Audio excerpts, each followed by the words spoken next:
ಕೊಡಗು ಹಾಗೂ ಚಾಮರಾಜನಗರ ಕೋರ್ಟ್ಗೆ ಮತ್ತೆ ಬೆದರಿಕೆ ಕರೆ ಬಂದಿದೆ. ಕೊಡಗಿನ ಕೇಂದ್ರೀಯ ವಿವಿ ಹಾಗೂ ಕೋರ್ಟ್ಗೆ ಬೆದರಿಕೆ ಕರೆ ಬಂದಿದೆ. 4 ದಿನದಲ್ಲಿ 2ನೇ ಬಾರಿಗೆ ಈ ರೀತಿಯಾಗಿ ಬೆದರಿಕೆ ಕರೆ ಬಂದಿರೋದು.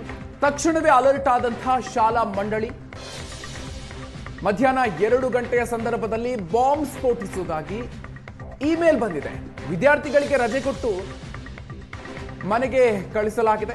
ಅದಾದ ನಂತರ ತಪಾಸಣೆಯನ್ನು ನಡೆಸಲಾಗಿದೆ. ಚಾಮರಾಜನಗರ ಜಿಲ್ಲಾ ಕೋರ್ಟ್ಗೂ ಕೂಡ ಬಾಂಬ್ ಬೆದರಿಕೆ ಬಂದಿದೆ. 3 ದಿನಗಳ ಅಂತರದಲ್ಲಿ ಮತ್ತೊಂದು ಬಾಂಬ್ ಬೆದರಿಕೆ. ಚಾಮರಾಜನಗರ ನಗರ ಪೊಲೀಸರು ತಪಾಸಣೆಯನ್ನ ನಡೆಸುತ್ತಿದ್ದಾರೆ. ಪದೇ ಪದೇ ಈ ರೀತಿಯಾಗಿ ಬಾಂಬ್ ಬೆದರಿಕೆ ಮೇಲ್ಗಳು ಬರ್ತಾ ಇದೆ.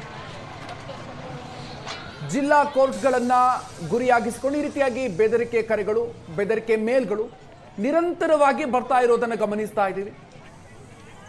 ಇವತ್ತು ಮತ್ತೆ 2 ಪ್ರತ್ಯೇಕ ಪ್ರಕರಣಗಳು. ಒಂದು ಕಡೆಯಲ್ಲಿ ಚಾಮರಾಜನಗರದಲ್ಲಿ ಜಿಲ್ಲಾ ಕೋರ್ಟ್ಗೆ, ಮತ್ತೊಂದು ಕಡೆಯಲ್ಲಿ ಮಡಿಕೇರಿಯಲ್ಲೂ ಕೂಡ ಅಷ್ಟೇ ಕೊಡಗಿನ ಕೇಂದ್ರೀಯ ವಿವಿ ಹಾಗೂ ಕೋರ್ಟ್ಗೆ ಬೆದರಿಕೆ ಮೇಲ್ ಬಂದಿದೆ. ಬಾಂಬ್ ಇಡಲಾಗಿದೆ, ಮಧ್ಯಾಹ್ನ 2 ಗಂಟೆಗೆ ಸ್ಫೋಟಿಸ್ತೀವಿ ಅಂತ ಹೇಳಿಕೊಂಡು ಬೆದರಿಕೆಯ ಮೇಲ್ ಬಂದಿದೆ. ತಕ್ಷಣವೇ ಅಲರ್ಟ್ ಆದಂತಹ ಶಾಲಾ ಆಡಳಿತ ಮಂಡಳಿ ವಿದ್ಯಾರ್ಥಿಗಳನ್ನ ರಜೆ ಕೊಟ್ಟು ಮನೆಗೆ ಕಳಿಸಿದ್ದಾರೆ. ಜೊತೆಗೆ ಅಲ್ಲಿ ಸಂಪೂರ್ಣವಾಗಿ ತಪಾಸಣೆಯನ್ನ ನಡೆಸಲಾಗಿದೆ. ಒಂದು ರೀತಿಯಲ್ಲಿ ಸಹಜವಾಗಿ ಆತಂಕದ ಗೊಂದಲದ ವಾತಾವರಣ ಮೇಲಿಂದ ಮೇಲೆ ಈ ರೀತಿಯಾಗಿ ಆಗ್ತಾ ಇದೆ.